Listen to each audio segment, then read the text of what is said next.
재미있는 고전 이야기. 도적을 속인 아내. 서울에 사는 한 선비가 조실 부모하고 집이 무척 가난했습니다. 그런데 20살 때 영남 지역 처녀에게 장가를 드니 아내가 아름답고 재능이 많아서 혼인한 지 1년쯤 지나자 가정을 잘 이끌어 집안 살림이 넉넉해졌습니다. 세월이 흘러 혼인한 지 여러 해가 되니 아내는 친정 부모님을 뵈러 가고 싶어 했지요. 그래서 두 사람은 길을 떠났습니다. 선비는 가마를 새내어 아내를 태우고 자신은 걸어서 뒤를 따랐지요. 그렇게 집을 떠난 지 5일쯤 되었을 때였습니다. 날이 저물자 한 주점에 들어 밤을 지내는데 갑자기 밖에서 요란한 소리가 들렸습니다. 그래서 잠이 깨어 일어나 불을 켜니 건장하게 생긴 한 남자가 많은 부하를 거느린 채 선비가 자는 방으로 들이닥친 것이었습니다. 이에 선비가 놀라 두려워하면서 그 사람을 보니 나이 30쯤 되어 보이는데 매우 건장하고 늠름했으며 몸에는 남색 천리를 입어 마치 장군 같았습니다.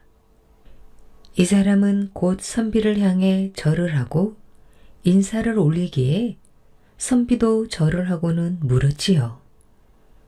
관원께서는 일찍이 면식도 없는 사이인데 야심한 밤중에 무슨 일로 이 사람을 방문한 것인지요?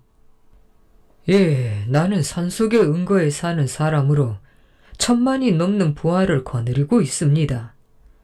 관찰사도 부럽지 않은 부귀를 누리고 살지만 나이 30에 아직 아내를 얻지 못했습니다.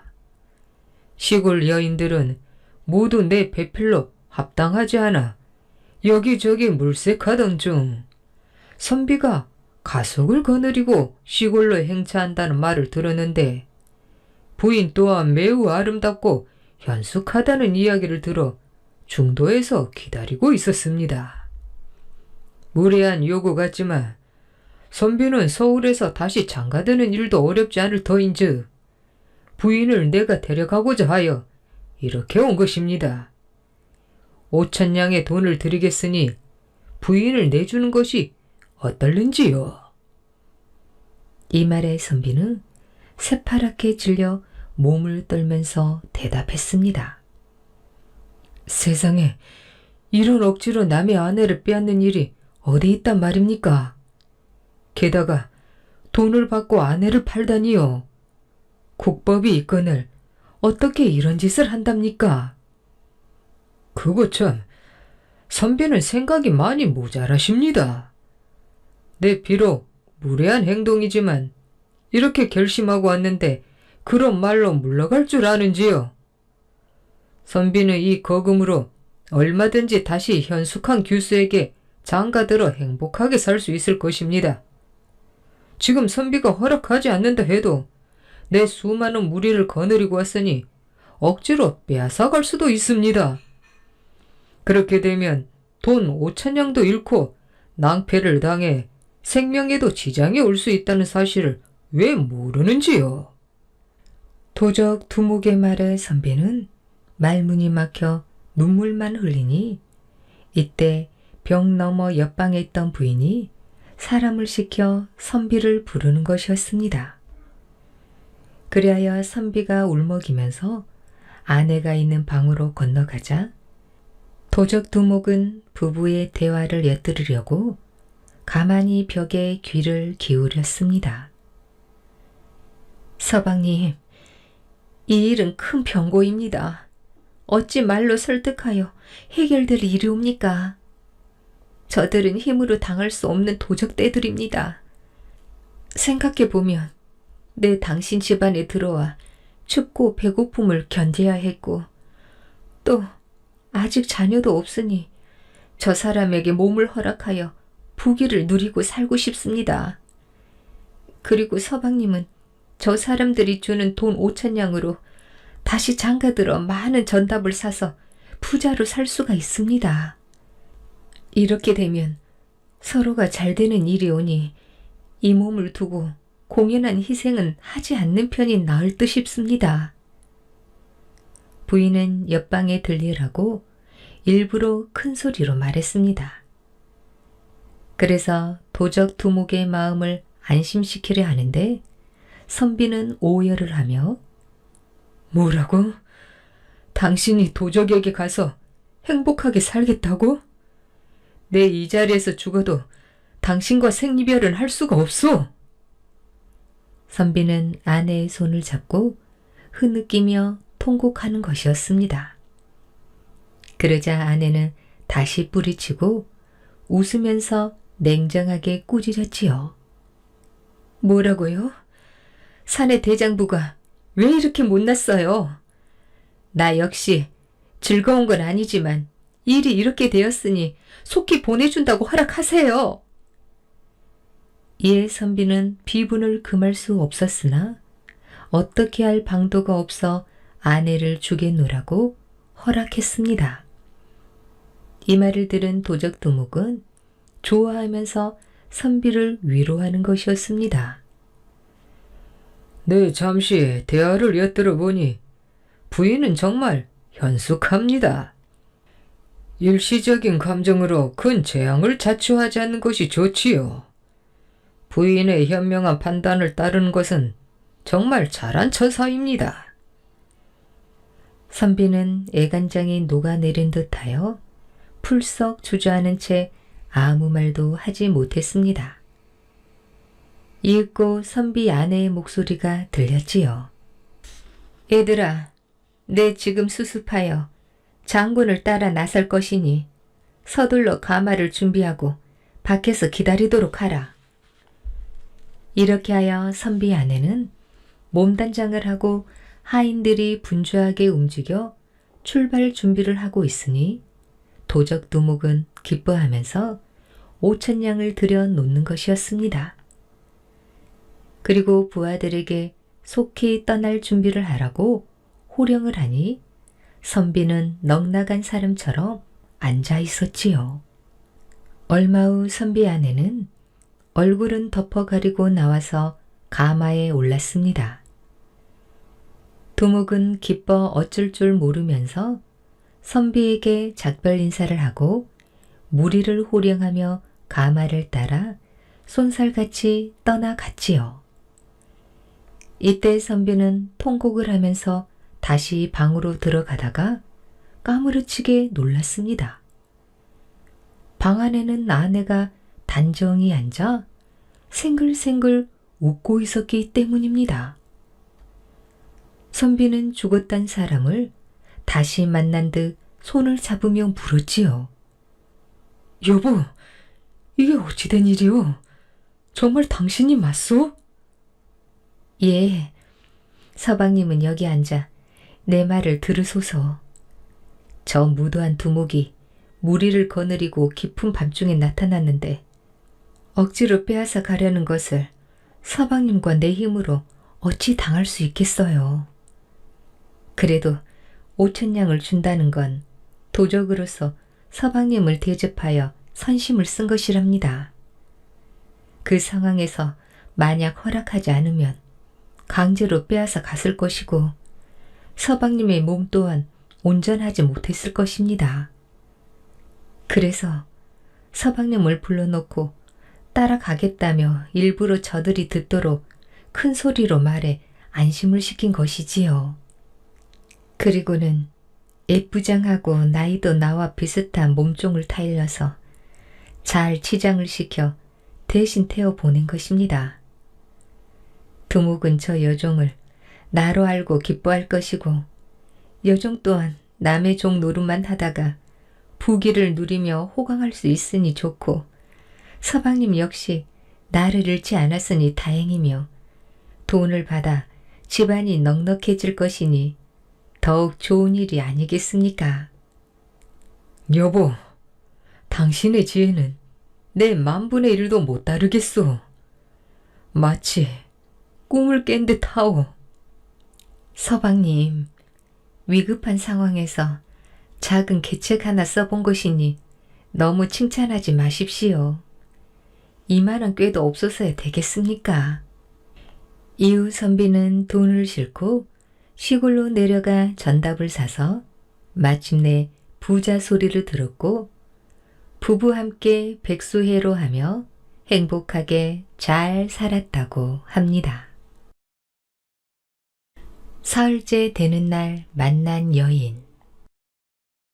한 선비가 볼 일이 있어 멀리 다른 지역으로 떠나면서 워낙 먼 길이라 걱정이 되어 이웃에 사는 맹인 점쟁이에게 무사히 다녀올 수 있는지 점을 쳐달라고 했습니다.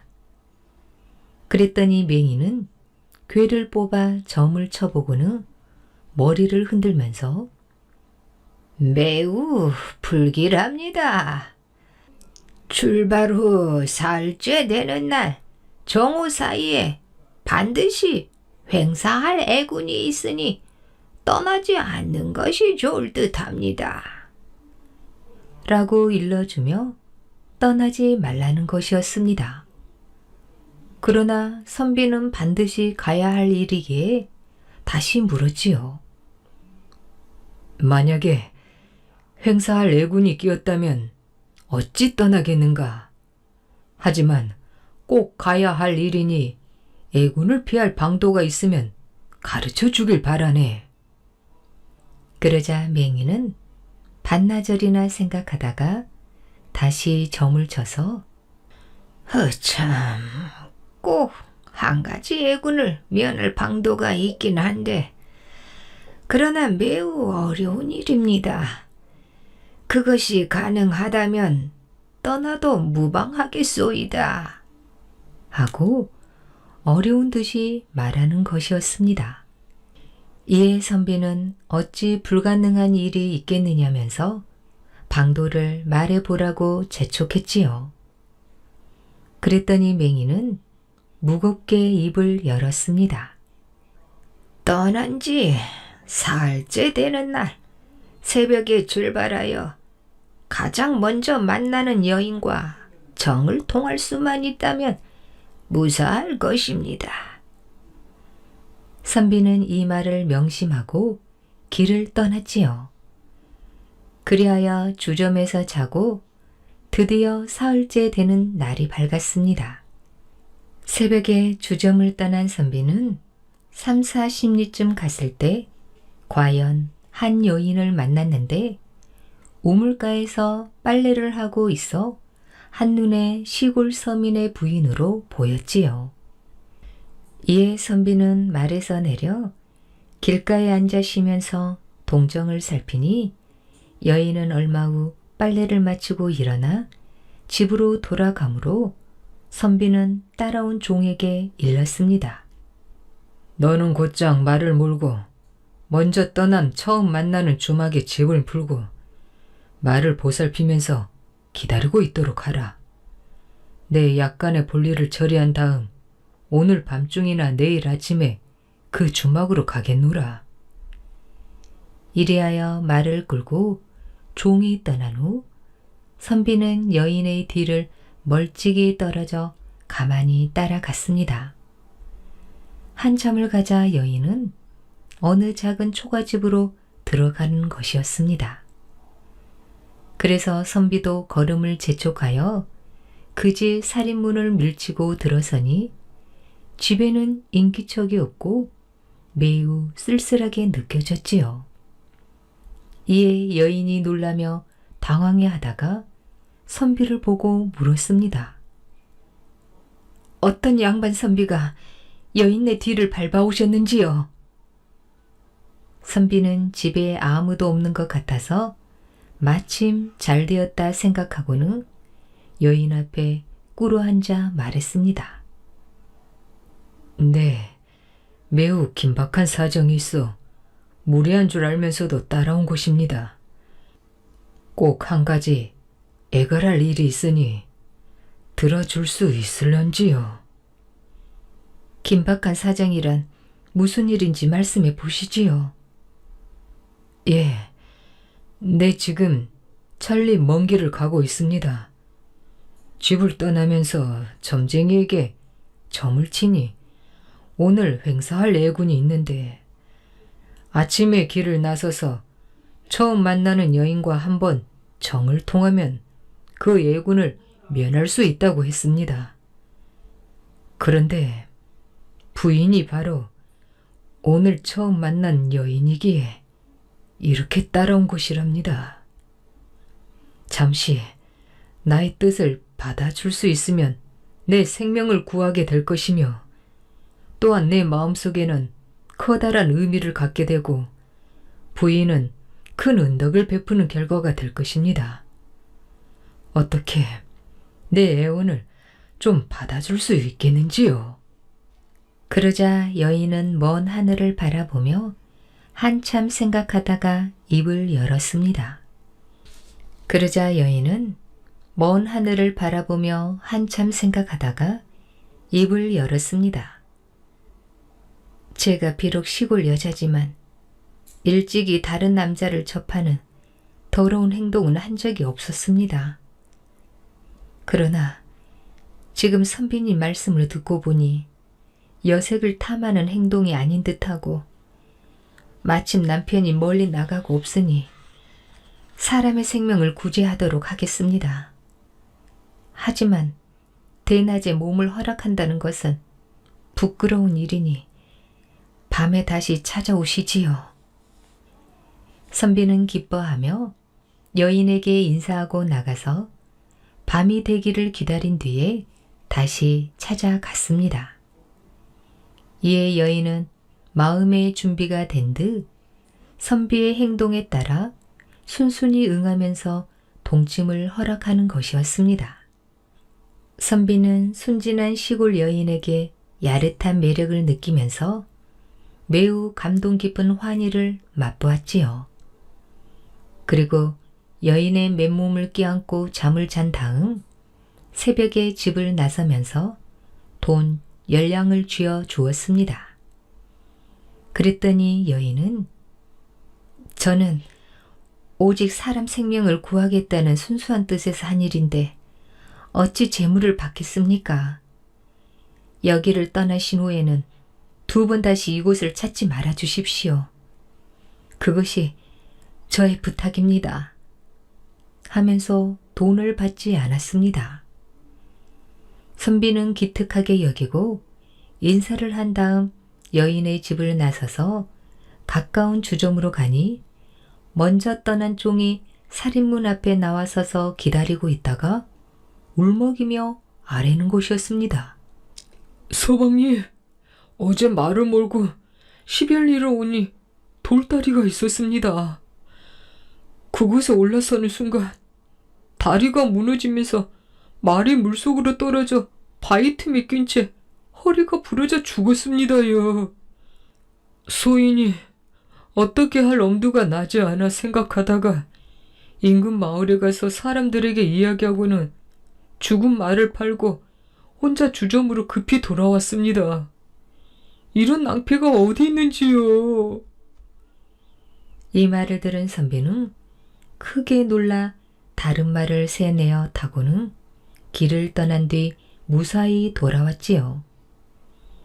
만일 그날 선비가 지체하지 않고 곧장 갔더라면 반드시 말을 탄 채로 돌다리에 도착하여 말과 함께 떨어져서 변을 당하고 말았을 것입니다. 맹인의 점괘로 그날 처음 만나는 여인과 정을 통하면서 화를 면할 수 있었다는 이야기였습니다. 맹인의 점괘. 옛날에 한 선비가 나이 30이 넘어 아들 하나를 낳아 애지중지 길렀습니다. 이 아이가 87살이 되니 미모가 출중하여 보는 사람들 모두 칭찬이 자자했지요. 하루는 맹인 점쟁이가 왔기에 아이의 장래 화복을 물으니 맹이는 점을 쳐보고서 크게 걱정을 했답니다. 이 아이는 15살이 넘으면 크게 귀한 몸이 되는데 그 안에 장가를 들어 횡사할 애군이 있으니 조심해야 되겠어요. 이 말을 들은 선비는 크게 놀라 맹인에게 매달렸습니다. 아니, 크게 귀한 몸이 된다면서 횡사를 한다니 무슨 괴가 그렇습니까? 어떻게 하면 그 횡액을 면할 수가 있겠는지요? 어디 한번 봅시다. 그렇지. 액을 면할 수가 있겠군요. 청기를 누설해서는 안 되지만 선비의 처지가 가긍하고 훌륭한 인물이 될 아이인데 또한 가엾은 일이니 내 방법을 알려드리리다. 이 아이가 장가를 가게 되면 비록 사흘 동안이라도 신부와 잠을 자서는 안 됩니다. 그리고 조석 식사를 비롯한 어떤 음식도 처가의 것은 절대 먹이지 말아야 합니다. 다만 처갓집을 들락날락 왕래만 한다면 자연히 재앙은 없어지게 될 것입니다. 맹이는 이렇게 일러주고 그림이 그려진 종이 한 장을 주면서 단단히 봉에 절대로 열어보지 말고 간직했다가 아주 위급한 일에 처했을 때 보라고 하고는 떠나갔습니다. 세월이 흘러 이 아이가 15살이 이르니 얼굴이 관옥 같고 출중하여 모두들 흠모하는 당당한 소년이 되어 있었습니다. 이에 한 중매가 와서 권귀가인 어떤 재상의 딸과 혼인할 것을 권하여 정혼하게 되었지요.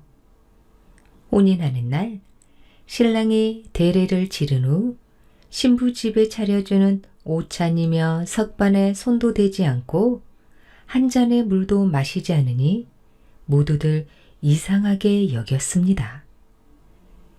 그리고 첫날 밤에도 신부와 자지 않고 집으로 돌아가니 처부모는 크게 의심하고 화를 냈으며 일가 친척들도 모두 그럴 수 있느냐고 수군거리는 것이었지요.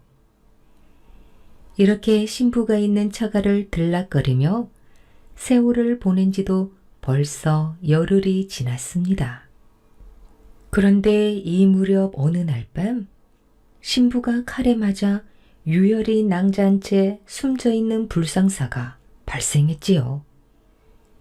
이에 신부 집에서는 온 집안이 통곡했고 죽인 사람을 알지 못하니 자연히 왔다 갔다 왕래만 하는 신랑을 의심하는 소리가 들리기 시작했습니다.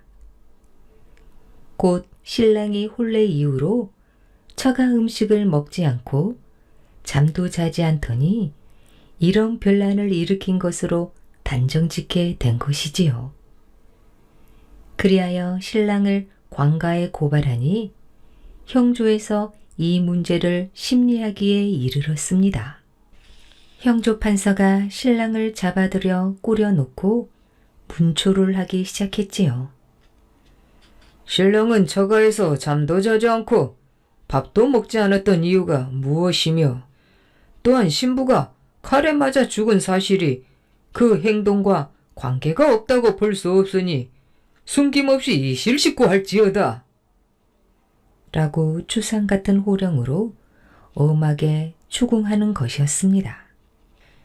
이에 신랑은 처가에서 숙식을 하지 않은 것은 부친께서 시키신 바 그 까닭은 알 수 없으며 신부의 죽음에 대해서는 아는 바가 없으니 더 이상 실토할 것이 없다고 아뢰었지요.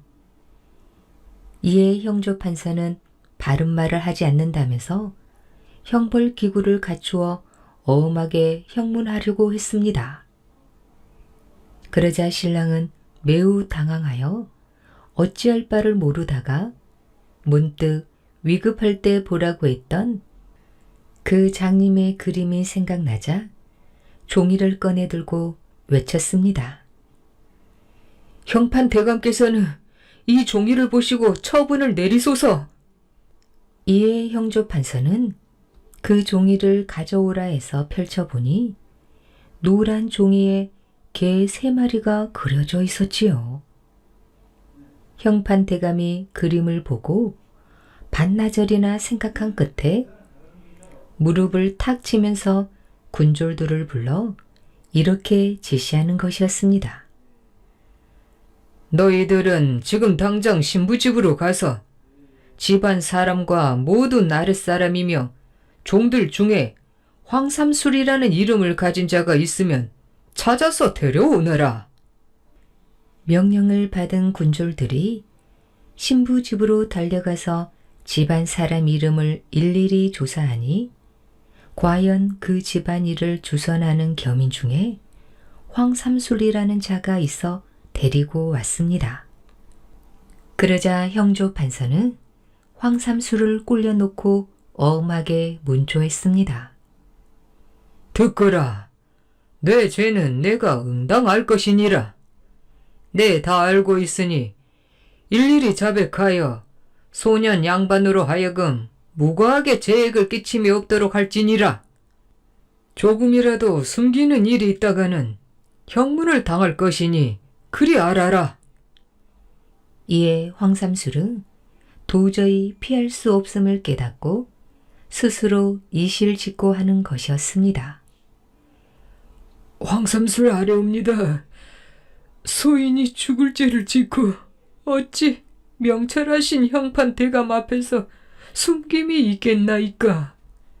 소인이 오랫동안 그댁 처자와 은밀히 정을 통하고 있던 중에 마침 혼인이 성사되니 우리 2사람은 신랑을 죽이고 먼 곳으로 도망쳐 숨어 살기로 굳게 언약을 하였사옵니다. 그런데 혼례 후 신랑이 처가해서 식사도 하지 않고 잠도 자지 않으니 죽일 방도가 없었사옵니다. 그러던 차에 신부 또한 지난날 서로 접했던 일은 후에 막급이니 없었던 일로 하고 이제 혼인을 했으니 이후로는 결코 몸을 허락할 수 없다고 하면서 소인과 접하기를 거절하는 것이었습니다. 이런 연고로 소인이 분함을 참지 못하고 그만 칼로 찔러 죽였사옵니다.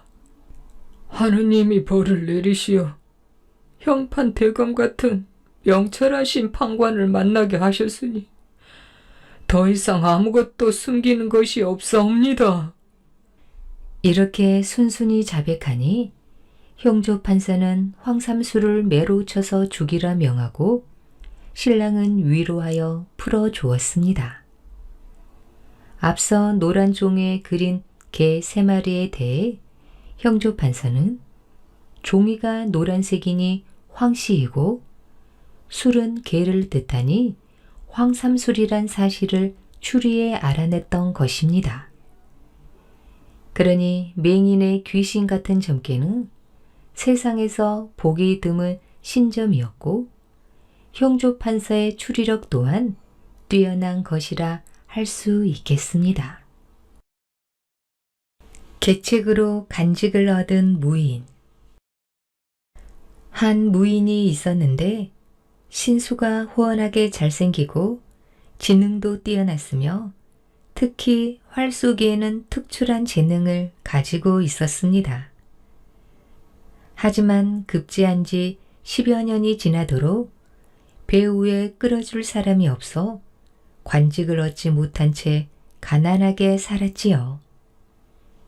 이 무인이 견디다 못해 이런저런 생각을 하다가 마침내 하루는 다음과 같은 희한한 계책을 한 가지 고안해 냈습니다. 즉, 꿩 한 마리를 산채로 잡아 두 눈에 화살을 관통하게 한 다음 아직도 살아 푸드덕거리는 놈을 가지고 당시 가장 명망 높은 재상집 후원 안에 던져 넣었습니다. 그리고는 손에 활을 쥐고 화살 한 문금을 가죽 주머니에 넣어 옆구리에 찬 뒤 그 제상집 대문을 두드리며 크게 외쳤지요. 이보시오! 내 화살에 맞은 꿩 한 마리가 이대 후원 담장 안으로 날아가 떨어졌답니다. 속히 찾아다 주시오. 이 소리가 우렁차고 커서 쩡쩡 울리자 한가로이 대청마루에 앉아 쉬고 있던 재상이 듣고서 물었지요. 여봐라, 어떤 놈이 저렇게 대문 앞에서 소란을 피우고 떠드는 게냐? 냉큼 나가서 살펴보고 아뢰어라. 이에 곧 집안 종들이 나갔다 들어와서 아뢰었습니다. 아뢰옵니다. 어떤 무인이 활과 화살을 지닌 채 대문 밖에 와서는 집 후원 담장 안에 자기가 쏘아 맞힌 꽁이 들어갔다면서 찾아달라고 소리치는 것이옵니다. 뭐라? 무인이 꽁을 쐈다고? 그 자를 어서 불러오너라. 이렇게 해서 무인이 재상 앞에 나와 예를 표하니 풍채가 늠름하고 의젓해 보였습니다. 재상이 물었지요. 너는 누군데 무슨 일로 대문 밖에서 그리 시끄럽게 굴었느냐? 예, 소인 알겠습니다. 소인은 묵가에 급제했으나 집이 가난하여 떠돌면서 사냥이나 하고 있습니다. 그런데 활 쏘는 재능이 있어 조금 전에 활과 화살을 가지고 대감댁 후원 근처를 지나다 보니 꿩 한 마리가 날아 나무까지 앉기에 소인이 쏴서 그 눈을 맞췄사옵니다. 그랬더니 그 꿩이 대감댁 담장 안으로 떨어져 찾아달라고 청한 것이온데 본의 아니게 쉬고 계시는 대감께 시끄럽게 해드려 황송하옵니다. 용서해 주소서. 뭐라? 꿩에 눈을 맞췄다고 했겄다. 그게 정말이라면 가히 신무할 만하도다. 활솜씨가 보통이 아닌 게로구나.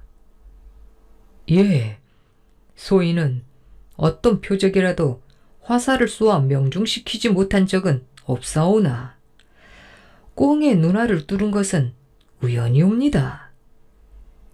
재상은 무인을 바라보고 기이하게 여기면서 종들을 시켜 여봐라, 후원에 가서 얼른 꿩을 찾아보도록 하라 라고 명령했습니다.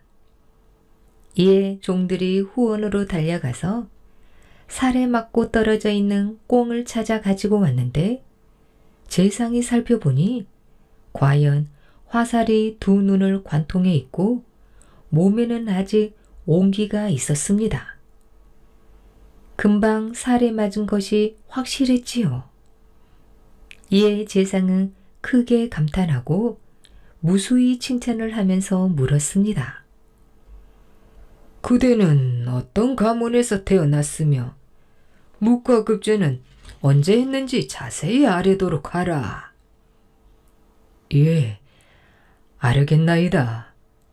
소인의 아비는 무장으로 변방에 나가 있다가 일찍이 사망했사오며 조부 증조부 위로는 방의사를 지내기도 했사옵고 병마 절도사를 역임한 분도 있사옵니다. 그리고 소인의 급제는 어느 해에 하였사옵니다. 그렇다면 역대로 무인 가문에서 태어났구려. 그러하옵니다.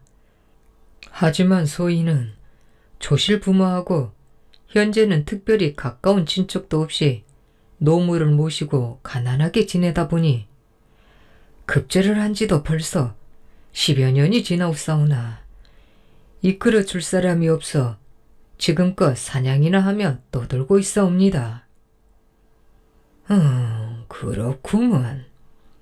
사정이 그러하니 매우 가엾게 여겨지네 그려. 자네가 지금부터 내 곁에 있으면서 집안일을 거들다 보면 혹시 출세길이 열릴지 모를 텐데 어찌 생각하는고? 그러자 무인은 속으로 자신의 계책에 성공을 거두었다고 생각하고 진실로 소인이 바라는 일이오나 감히 청하지 못했사옵니다. 분부 그대로 받들겠나이다. 이렇게 하여 재상은 무인을 곁에 두고 일을 시켰는데 몸도 건장하고 재주도 있어 모든 일에 정성을 다하니 하는 일마다 재상의 마음에 들지 않는 것이 없었습니다. 그리하여 무인은 마침내 재상의 큰 신임을 얻게 되었지요.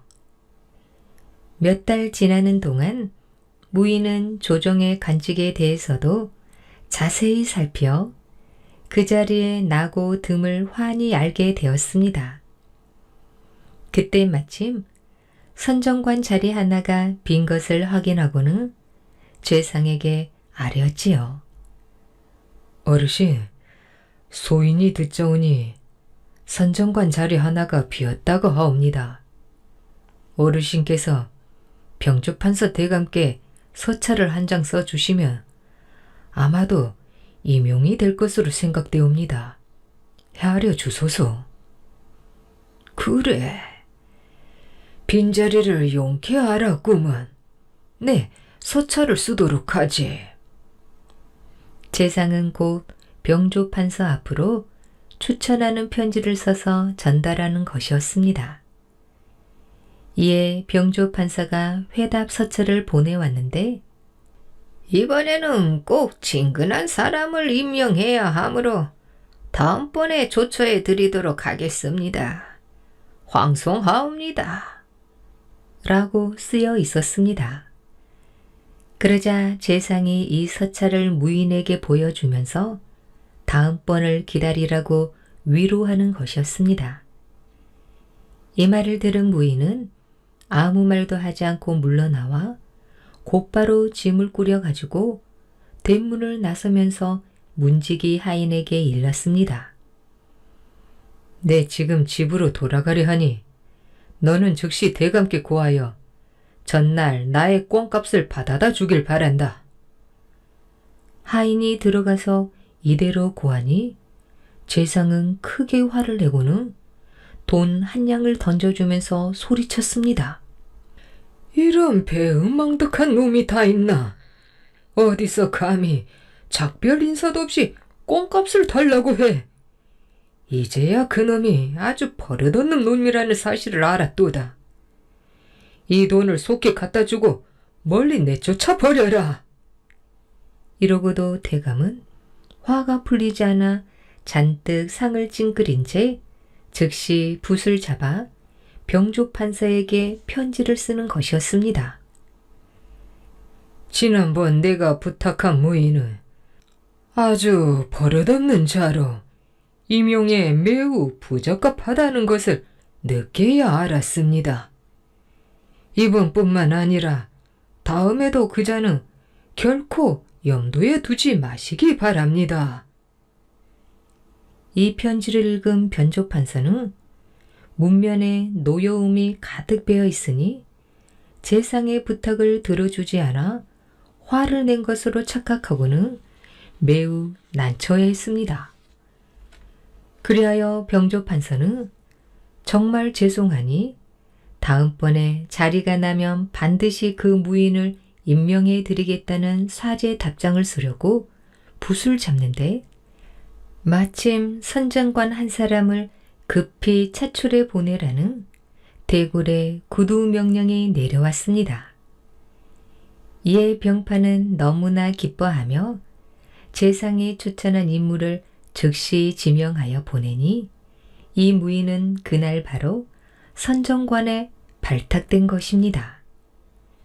한데 이 일은 병조판서가 제 생각대로 급히 처리하여 재상은 미처 그 사실을 모르고 있었습니다. 임명 소식을 전해 들은 무인은 곧장 재상 앞으로 달려가 넙죽 엎드려 절을 했지요. 갑자기 무인을 본 재상은 노기가 등등하여 소리쳤습니다. 이놈아, 무슨 면목으로 감히 나를 보려고 왔느냐? 이 배은망덕한 놈아, 보기 싫으니 썩 물러가지 못할까? 어르신, 소인이 저승에 간들 어찌 대감의 은덕에 배반하는 일이 있겠사옵니까? 노여 마시고 소인이 아뢰는 말씀을 들으소서. 이번에 임용이 어렵다는 병판 어른의 그 서찰을 보옵고 소인이 잠시 개교를 부린 것이옵니다. 소인이 뛰쳐나가면서 무례하게 꽁값을 요구하면 대감께서는 반드시 노발대발하시며 병판 어른께 소인을 배려하지 말라는 서찰을 보내실 것이고, 그 서찰을 보신 병판 어른은 또한 대감의 노여움에 당황하시어 역으로 소인을 즉시 임명해 주실 것으로 짐작한 것이옵니다. 이에 대감과 병판 어른 모두 소인의 계책에 속아 즉시 관직을 얻게 해주신 것이옵니다. 대감께서는 노여움을 푸시고 소인을 용서해 주시옵소서. 이러면서 대궐에서 요청하는 선정관으로 임명된 사실을 아뢰니 재상은 금세 안색이 평온해지면서 크게 웃었습니다. 그리고는 손으로 탁자를 치면서 말하기를, 이 사람아, 자네가 나를 배발할 리가 있나? 자네는 진정 능력 있는 사람이로다. 기특할시고 장차 큰 인물이 되겠구나. 하면서 거듭 칭찬해 주었습니다. 이후로 재상은 이 무인을 적극 비호하며 이끌어 주었고, 무인 또한 재상을 정성으로 섬겨 한평생 신복이 되었습니다. 마침내 무인은 통제사와 병마절도사의 자리까지 오른 뒤 관직에서 물러나 행복한 일생을 마쳤다고 합니다. 유리왕의 셋째 아들 무휴. 고구려 제2대 유리왕 32년에 동부여의 대소왕은 양국의 화친을 조건으로 고구려 왕자를 볼모로 데려가라 했으나 고구려가 이를 거절하자 다시 사신을 보내 이 일을 따지려 하였습니다. 유리왕은 대소왕이 이 일을 빌미로 쳐들어올지도 모른다는 생각에 걱정이 태산 같았지요. 나라를 세운 지 일천하여 힘이 부족할 뿐 뾰족한 수가 없었기 때문입니다. 근심에 쌓여 식욕도 잃고 침울한 얼굴로 초조하게 사신을 기다리고 있는 유리왕에게 셋째 왕자인 무율이 찾아왔습니다. 대왕폐하, 소자가 동부여 사신을 만나겠습니다. 그 말을 들은 유리왕은 놀란 눈으로 무율을 바라보았습니다. 이제 무율의 나이 10살. 세상 일을 알기에는 턱없이 어린 나이인데 무슨 생각으로 저런 말을 하는가 싶어 유리왕은 어이가 없었습니다. 대왕폐하, 제발 소자를 동부여 사신과 만나게 해 주십시오. 무율이 재차 말하자 유리왕이 물었습니다. 그게 무슨 말이냐? 이제 너 나이 겨우 10살밖에 되지 않았거늘 무슨 일로 동부의 사신을 만나겠다는 것이냐? 짐짓 꾸짖는 듯한 유리왕의 말에 무율이 큰 소리로 대답했지요. 소자가 동부의 사신을 만나 이번 일을 해결하고 앞으로는 2번 다시 이런 일이 생기지 않도록 조치를 취하겠습니다. 유리왕은 어이가 없어 하면서도 어린아이답지 않은 무율의 언행에 마음의 동요를 느꼈습니다. 유리왕은 국왕인 자신이 동부여 사신을 맡는 것보다 왕자가 먼저 애를 갖추는 것도 좋을 듯하여 무율에게 그렇게 하라고 허락했습니다. 유리왕의 허락을 받아낸 무율은 그 길로 동부여 사신이 거처하고 있는 숙소를 찾아가 사신을 만났지요. 무율은 사신에게 먼저 정중하게 예를 갖춘 다음 당당하게 말했습니다. 이번에는 또 무슨 일로 저희 나라에 오셨습니까? 사신은 아무리 고구려의 왕자라고는 하나 10살밖에 안 된 어린아이가 이렇게 말을 걸어오니 황당하여 우습기까지 했습니다. 동부여 사신은 빙그레 미소를 띄우며 농담 섞인 말투로 대답했지요. 왕자께서도 알고 계시겠지만 양국의 화친을 위해 고구려의 왕자 한 분을 우리나라에 모시려는 하는데 이를 거절하시니 화친을 원치 않으신다는 뜻인지 따지러 왔소이다. 동부여 사신의 말에 무율은 더욱 당당한 어조로 말했습니다. 도대체 저희 형제가 귀국에 가야 할 까닭이 무엇입니까? 제가 듣기로 저희 고구려의 시조께서 이곳의 나라를 건국한 이래 끊임없이 귀국으로부터 시달림을 받아왔는데 도대체 무슨 연유로 그러시는 것입니까? 돌아가시어 귀국의 왕께 전하십시오. 지금부터는 여러 개의 알을 포개어 놓을 것이니 귀국에서 그 알을 허물지 않으면 따를 것이요. 만약 그 알을 허물어뜨린다면 더 이상 따르지 않을 것입니다. 어리지만 당찬 무율의 말에 동부여 사신은 속으로 놀라움을 금치 못했습니다.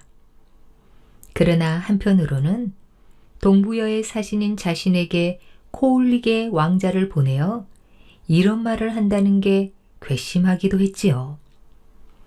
동부여 사신은 정작 유리왕을 만나보지도 못하고 다시 돌아갈 수밖에 없었습니다. 동부여로 돌아간 사신은 대소왕을 아련하고 고구려에서의 일을 낱낱이 아뢰었습니다. 사신의 말을 들은 대소왕은 흥분하여 길길이 날뛰었지요. 뭐라? 유리왕을 만나보지도 못하고 고 흘리게 어린 왕자에게 그런 수모를 당하고 왔단 말이냐? 고종하시옵소서 폐하. 그런데 그 왕자의 말 중에 지금부터는 여러 개의 알을 포개어 놓을 것이니 귀국에서 그 알을 허물지 않으면 따를 것이요. 만약 그 알들을 허물이뜨린다면 더 이상 따르지 않을 것이라는 말은 과연 무슨 뜻인지 소신이 아무리 헤아려 봐도 알 수가 없습니다. 대소왕 역시 곰곰이 그 말뜻을 헤아려 보았지만 도무지 속뜻을 알 수 없었습니다. 대소왕은 여러 신하들을 불러 모아놓고 그 말뜻을 물었으나 신하들 중에도 아는 이가 한 사람도 없었지요. 대소왕은 전국의 방을 돌려 그 말뜻을 풀이할 일을 찾았으나 좀처럼 나서는 이가 없었습니다. 그러던 중 한 노파의 불의에 대소왕의 표정은 형편없이 일그러지고 말았지요. 여러 개의 알을 포개어 놓은 것을 허물지 말라는 것은 가만히 내버려 두라는 뜻이며 만약 그 알들을 허물어뜨린다면 더 이상 따르지 않겠다는 말은 가만히 내버려 두지 않고 계속 상관을 하면 가만히 있지 않겠다는 뜻입니다. 그러니 이 말은 더 이상 고구려를 귀찮게 하지 말라는 뜻인 줄로 아옵니다. 노파의 말이 끝나기가 무섭게 대소왕은 녹이 띤 얼굴로 호령했습니다. 네, 더 이상 고구려의 방자함을 그냥 두지 않으리라. 여봐라, 어서 군사를 풀어 고구려를 치도록 하라. 그리하여 동부여의 대군은 고구려를 치기 위해 출정했고 그 소식을 들은 유리왕은 안절부절 못했습니다. 괜히 어린 아들의 말만 듣고 경솔하게 행동했다고 후회를 했지만 상황은 이미 엎질러진 물과 같았지요. 유리왕이 후회를 하며 불안에 떨고 있을 때 무율이 다시 유리왕을 찾아왔습니다.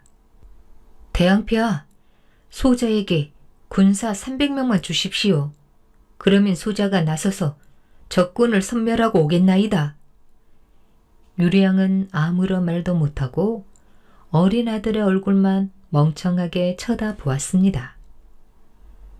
대왕폐하, 제발 소자의 말을 흘려듣지 마시고 믿어주십시오. 소자, 비록 나이가 어리기는 하나 나라를 생각하는 충정은 어느 누구 못지 않사옵니다. 그러니 부디 군사 300만만 주옵소서. 반드시 적군을 무찌르고 위기에 빠진 이 나라를 구하겠습니다. 유리양은 나이답지 않게 눈물을 흘리며 간언하는 무율의 태도에 사뭇 감동이 되었습니다. 그러나 어른 아들에게 나라의 운명을 맡길 수는 없는 노릇이었지요. 유리양은 고개를 돌리며 무율에게 말했습니다. 물러가라.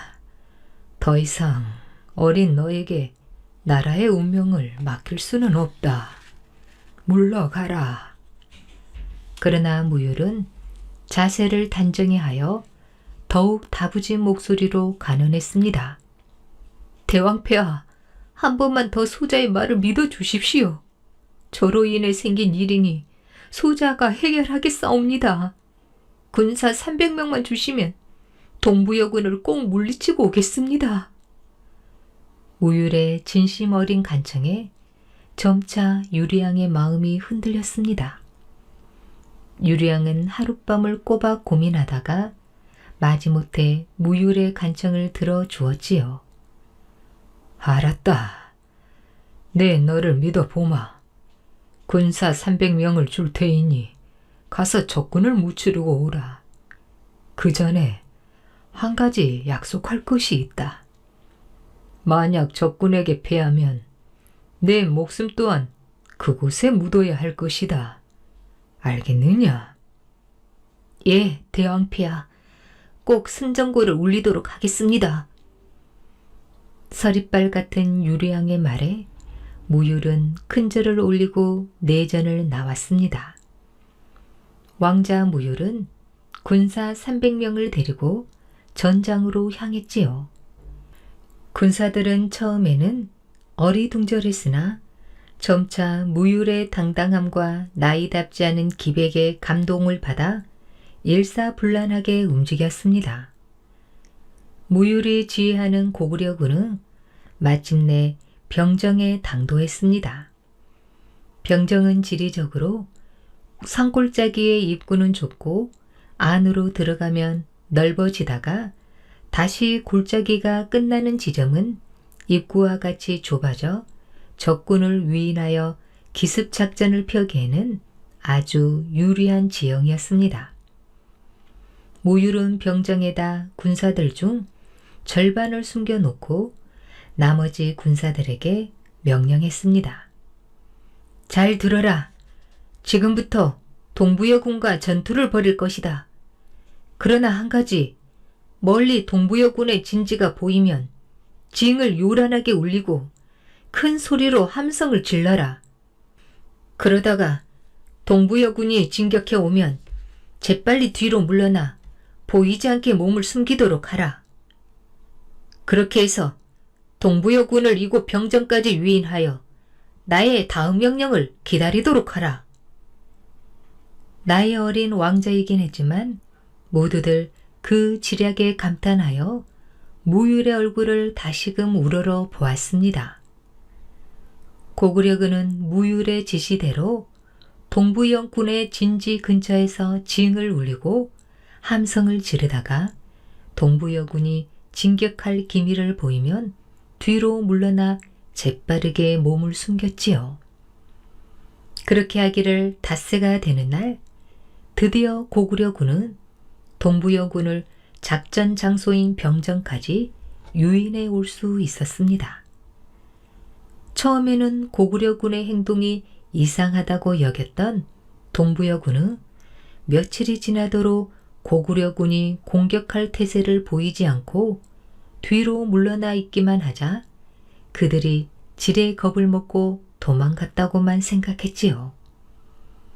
동부여군이 화난 맹수처럼 기세등등하게 병정의 골짜기 안으로 모두 들어왔을 때 왕자 무율은 고구려군에게 공격 명령을 내렸습니다. 피하고 숨기만 하던 고구려 군들은 말고삐를 돌려 칼과 창을 앞세우고 함성을 지르며 진격했습니다. 그와 동시에 미리 매복해 있던 절반의 군사들이 동부여군의 퇴로를 차단하고 뒤에서 맹공격을 퍼부었지요. 순식간에 앞뒤에서 한 번의 공격을 받은 동부여군은 갈팡질팡하며 도망치기에 급급했습니다. 동부여 군사들의 목은 말 그대로 추풍 낙엽처럼 떨어졌습니다. 살아남아 동부여로 돌아간 군사는 몇십 명도 채 되지 않았습니다. 왕자 무율의 지략에 따른 고구려군의 혁혁한 승리였습니다. 유리왕은 손수 왕자 무율을 맞이하여 감격의 눈물을 흘렸지요. 이렇게 동부여군을 무찌르고 조국 고구려를 구한 10살의 어린 왕자 무율은 후일 대무신왕에 즉위하여 즉위 5년에 동부여 대소왕의 목을 베었다고 합니다. 젖동새가 된 여동생. 수덕사라는 절이 있는 곳으로 잘 알려져 있는 충청남도 애산고을. 옛날 그 고을을 다스리고 있었던 원님 한 사람은 아들 7과 딸 하나를 두고 있었습니다. 특히 부부간의 금실이 좋았었는데 부인이 병으로 세상을 떠나자 원님은 어린 자식들을 돌보기 위해서라도 다시 후처를 들이지 않을 수 없었습니다. 그래서 사람을 사방으로 놓아 어진 여자를 구하던 끝에 한 여자를 후처로 맞아들였는데 어질기는커녕 악독하기가 이를 데 없는 악녀였습니다. 후처는 원님의 아내가 되자마자 자식들을 모조리 죽일 궁리를 했지요. 그래서 이리 생각하고 저리 생각하던 끝에 하루는 점쟁이 하나를 몰래 불러와 이렇게 해달라는 부탁을 한 뒤 자기는 병이 났다는 핑계로 자리에 들어 누워 버렸습니다. 돈으로 점쟁이를 매수해 놓고서 은밀히 수작을 부리는 것이었지요. 아이고 죽겠다. 아이고 나 죽네. 원님이 기별을 듣고 급히 달려왔습니다. 부인, 갑자기 병이 났다니 어디가 아픈 거요? 한번 점을 쳐보도록 합시다. 그런데 점을 치면 어디 사는 점쟁이가 잘 맞출까? 아휴, 저도 말만 들어왔지만 저 산 밑에 사는 우물집 점쟁이란 여자가 귀신같이 점을 잘 친다고 하더군요. 그렇지만 귀하신 어른이 어떻게 거기까지 친히 가실 수 있겠어요. 저같이 복 없는 여자는 죽어도 상관없으니 당신은 부디 옥체나 소중히 보존해서 오래오래 편안히 사십시오. 부인, 그게 무슨 말씀이요? 사랑하는 당신이 사경을 헤매고 있는 이때에 귀하신 몸이 어디 있단 말이요? 내가 이 길로 그 점쟁이를 찾아가 속히 시원하도록 점을 쳐 가지고 올 테니 그동안만 아픔을 참고 누워 있으시오. 그러고 나서 산 밑에 사는 우물집 점쟁이란 여자를 찾아가 점을 쳐달라고 청했더니 점쟁이 여자는 고개를 설레설레 흔들었습니다. 사또께서 이 미천한 소인의 집을 찾아주시니 그 영광은 이를 데가 없지만 부인께선 소생할 가망이 없소이다. 아니, 소생할 가망이 없다니. 천금이 들어도 상관없고 만금이 들어도 상관없으니 부디 아내만 살려내 주도록 하오.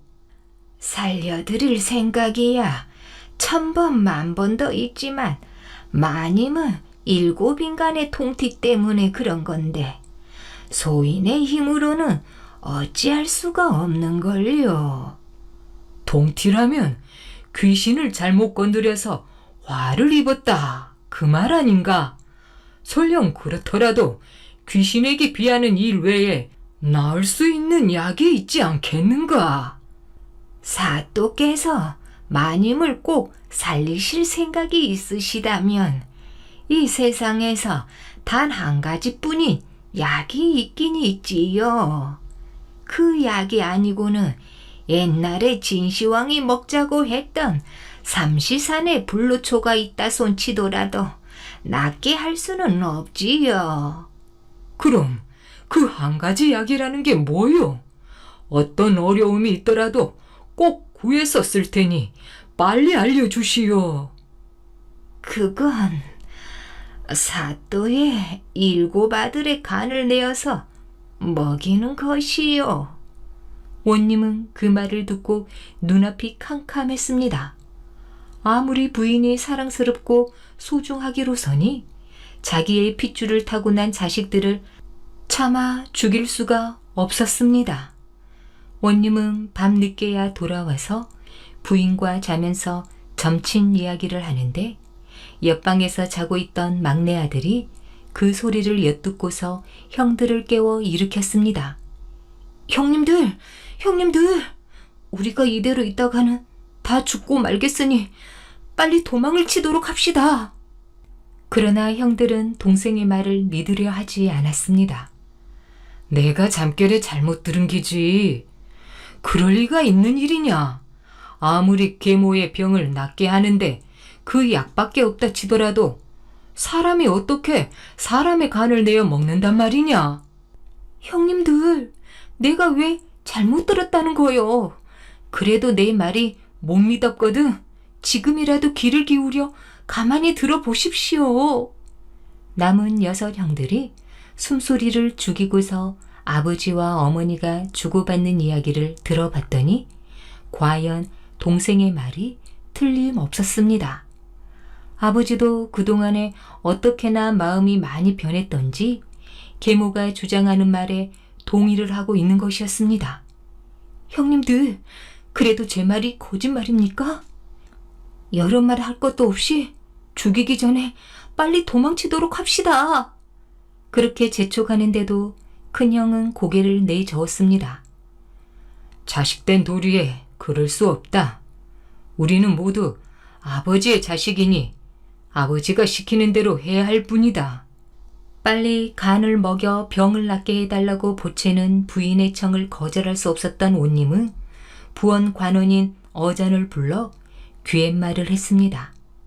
7 형제에게 사냥을 하자고 산으로 꿰어가서 죽인 뒤에 간을 꺼내오라는 것이었습니다.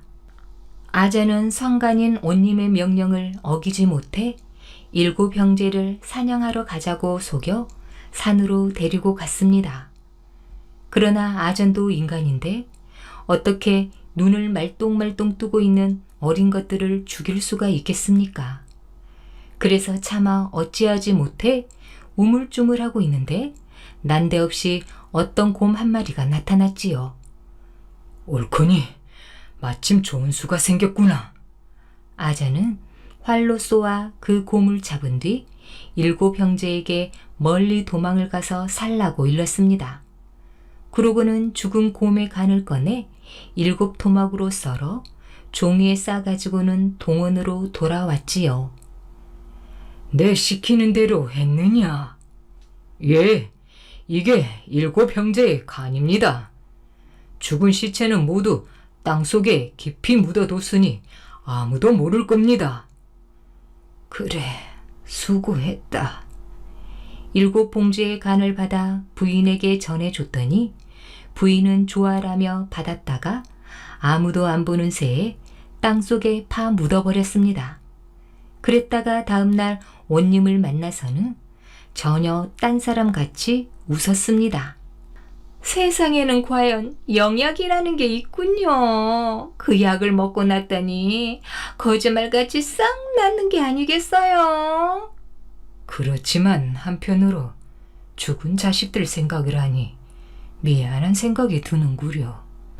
자식이라 낳으면 되는 건데 죽은 자식들을 생각하면 뭘 해요?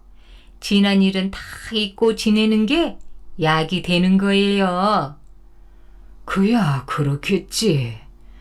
남은 딸 자식 그거 하나나 잘 기른다면 죽어 저승에 가 있는 7 형제 놈들도 과히 원망은 않을 거야. 그러나 어리석게도 딸 자식을 잘 기른다는 것이 무얼 말하는 것일까요?